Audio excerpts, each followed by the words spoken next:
ಮಕರ ರಾಶಿಯವರೇ, ನಿಮ್ಮ ಬದುಕು ಇಂದು ಕಲ್ಲು ಮುಳ್ಳಿನ ಹಾದಿಯಲ್ಲಿ ನಡೆಯುತ್ತಿರುವಂತಾಗಿದೆ. ಹಗಲಿರುಳು ವಿಶ್ರಾಂತಿ ಇಲ್ಲದೆ ದುಡಿಯುವ ಗುಣ ನಿಮ್ಮದಾದರೂ ಇಂದು ನಿಮ್ಮ ಶ್ರಮಕ್ಕೆ ತಕ್ಕ ಪ್ರತಿಫಲ ಸಿಗದೆ ಮನಸ್ಸು ಹತಾಶೆಗೊಂಡಿದೆ.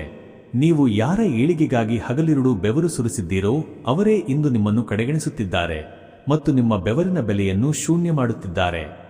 ನಿಮ್ಮ ಪ್ರಾಮಾಣಿಕತೆಗೆ ಬೆಲೆ ಸಿಗದ ಕಾಲವಿದು ಮತ್ತು ನಿಮ್ಮ ಹಿತೈಷಿಗಳಂತೆ ನಟಿಸುವವರೇ ನಿಮ್ಮ ಆರ್ಥಿಕ ಪರಿಸ್ಥಿತಿಯನ್ನು ಬುಡಮೇಲು ಮಾಡಲು ಹೊಂಚು ಹಾಕುತ್ತಿದ್ದಾರೆ.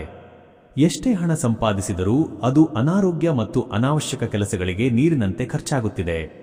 ರಾತ್ರಿ ಮಲಗಿದಾಗ ಮನಸ್ಸಿನಲ್ಲಿ ಅತಿಯಾದ ಆತಂಕ ಮತ್ತು ಭವಿಷ್ಯದ ಬಗ್ಗೆ ನೂರಾರು ಚಿಂತೆಗಳು ನಿಮ್ಮ ನಿದ್ದೆಯನ್ನು ಕಸಿದುಕೊಳ್ಳುತ್ತಿವೆ. ನಿಮ್ಮ ಮನೆಯಲ್ಲಿ ಸದಾ ಯಾವುದೋ ಒಂದು ಅಶಾಂತಿ ನೆಲೆಸಿದೆ ಮತ್ತು ಸಣ್ಣ ವಿಷಯಗಳಿಗೂ ದೊಡ್ಡ ಜಗಳಗಳು ನಡೆಯುತ್ತಿರುವುದು ನಿಮ್ಮ ದೈವಬಲ ಕುಂದುತ್ತಿರುವುದರ ಲಕ್ಷಣವಾಗಿದೆ.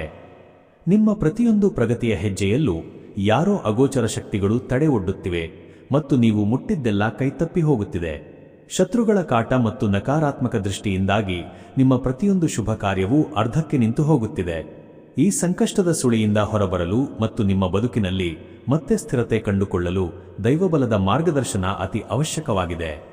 ನಿಮ್ಮ ಜೀವನದ ಇಂತಹ ಪ್ರತಿಯೊಂದು ಕಗ್ಗಂಟನ್ನು ಬಿಡಿಸಿ ಮತ್ತೆ ಸುಖವಾಗಿ ಬಾಳಲು ಈಗಲೇ ಈ ಮೇಲಿನ ನಂಬರಿಗೆ ಕರೆ ಮಾಡಿ ಮತ್ತು ನಿಮ್ಮ ಎಲ್ಲಾ ಸಮಸ್ಯೆಗಳಿಗೆ ಶಾಶ್ವತ ಪರಿಹಾರ ಕಂಡುಕೊಳ್ಳಿ.